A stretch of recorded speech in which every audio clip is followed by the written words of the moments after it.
Welcome to Lavender City. Today we brought you some of these scariest stories that happened just before the COVID lockdown started. Sit tight and enjoy. Story 1. It was my last day of middle school and I didn't want to miss any games. But unfortunately, due to a recent concussion that prevents me from playing sports or doing anything physical for quite some time now, I wasn't able to participate in this year's field day festivities at all. Yeah, though I did bring my DS and quickly opted to just sit inside one of the classrooms as there wasn't really anything else that could be done. No teachers minding though, so it was all by myself in class for science playing on my game device while everyone else got opportunities with other games they could play outside school, earning area studies credit if you'll remember correctly. It felt kind of weird being alone at such an eventful time, but then again, this type of thing never happens too often either, right?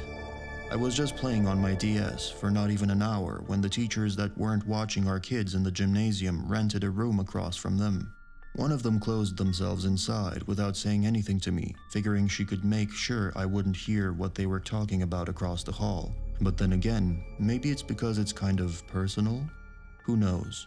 When the classroom door swung open, I expected to see one of my teachers come in. But instead, a man walked inside who was not familiar at all and closed it behind. The guy must have been around 50 years old, maybe older because he looked like somebody's dad coming over with lunch menus or something similar often done by parents during break. When I asked if he was looking for someone, the guy replied with no, and in an offended tone that seemed to say, "Why would you even ask that?" Before anything else could be said by either one of us, he started walking towards me and before long, lifted his shirt revealing a gun on waistband. My heart was racing as I felt myself being pulled towards the classroom door. The guy's fingers were intertwined with mine and he pulled hard, but before we reached our destination, an ear-piercing lockdown alarm began going off in front of us, causing him to let go and suddenly releasing me from his grasp while running down hallways back outside. As soon as I stood there for a second, I ultimately went back inside the classroom. It's not clear how much time passed before a teacher came back into the room and told me that she didn't want to scare me. However, there had been an intruder inside the building with whom he needed to identify quickly because he might cause harm or even death. My teacher promptly led me over to a police officer already present on site who would listen carefully about everything which happened while providing protection from any potential threats.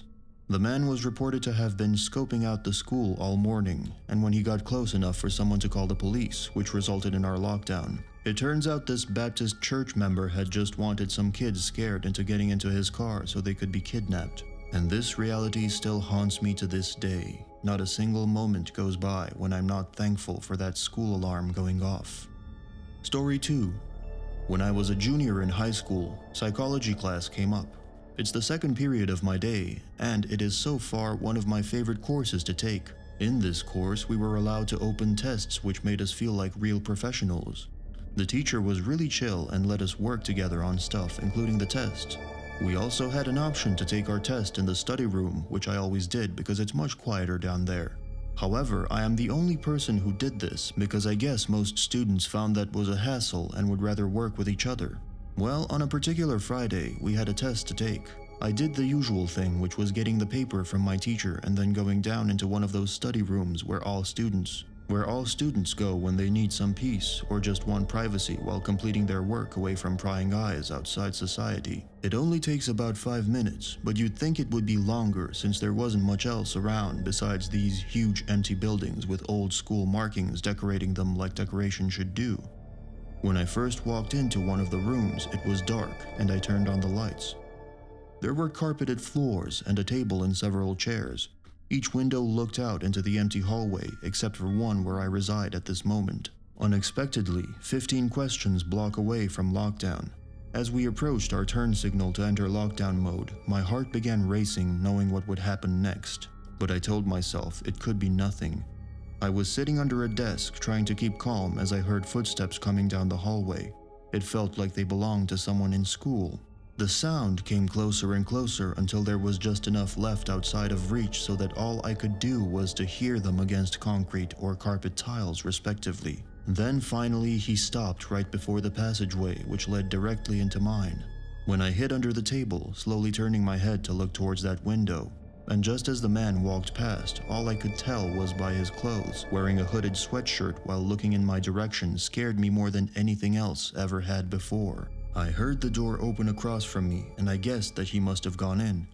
At this point, running was seriously considered as a possibility, but without knowing who this guy is or what they were up to, there really wasn't much of a chance for success, so instead I decided to stay a while, patiently waiting until something happens.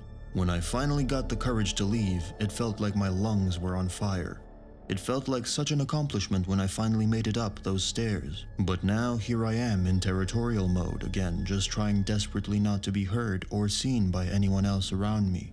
The sound of our poor creaky floors echoing through these halls always gave me anxiety, knowing someone might come upon me at any time. The moment I saw that there was no one else in the stairwell, I started sprinting towards them. As you can imagine, with 50 feet between myself and our classroom door, it took quite some time before reaching this point. While running down each hallway, looking back over my shoulder every few seconds or so, trying to see if anyone followed behind me, all of a sudden, someone walked past right next door, about 20 feet away from where I had been hiding out earlier, and he went into that room instead? Without thinking too much about what might happen next, I ran even faster the rest of the way and didn't look back. What a crazy day of school. I'm not sure what happened, but it must have been really bad. The teacher told the principal, and police were able to get into that basement guy's hiding spot. The man had broken into the school and beat up one of our teachers also. We don't know what he wanted. It seemed so weird walking past those classrooms every time without thinking this might be where you end up if something goes wrong down here. Story 3. This took place 2 years ago, and I can still recall every moment in almost perfect detail. It was nearing the end of school. Everyone was on their way to their last period, which for me was history, a class I wasn't so good at, but I decided to take. At that point, I honestly had no motivation to even show up. So ultimately, I decided to ditch and hide out in one of the bathroom stalls located near the very back of the school. Almost no one went back there, so I figured no one would find out anyway. The sound of the principal's voice came over an intercom, and I quickly tucked myself away in one stall where they could barely see me playing games on my phone. But just then, all the lights to the building seemingly shut off all at once. The light faded along with the buzzing of AC units, which meant all power was cut off at school. The bathroom went pitch black, and that's when I started to get worried. Because during practice lockdown drills, they never cut off any facilities like water or electricity. After texting a friend about what happened, he answered right away with a text asking where I am with a real lockdown. And everyone's asking where you are. I told him I was in the bathroom. When I was hiding in the stall, waiting for my friend's reply about why there was a lockdown at school, turns out an armed kid with knives was trying to break into classrooms. When I turned off my phone and tried to see if there were any sounds, running footsteps followed shortly after. The sound of the bathroom door opening left me with a terrified expression on my face as whoever entered walked next door towards me. Holding my breath for what seemed like forever, I said, "Who's here?" in an anxious voice, and then there was silence. When I heard this voice reply with just looking for somewhere to hide, and my question went unanswered. This guy seemed around our age. Anyway, we sat in silence. It felt like forever before getting another announcement telling us all students exit via front doors where cops will be waiting outside. They might ask if anyone's coming along while checking IDs or something similar beforehand though. However, when it came time for us to leave, this guy wasn't too excited and didn't seem like he would be joining me in leaving either.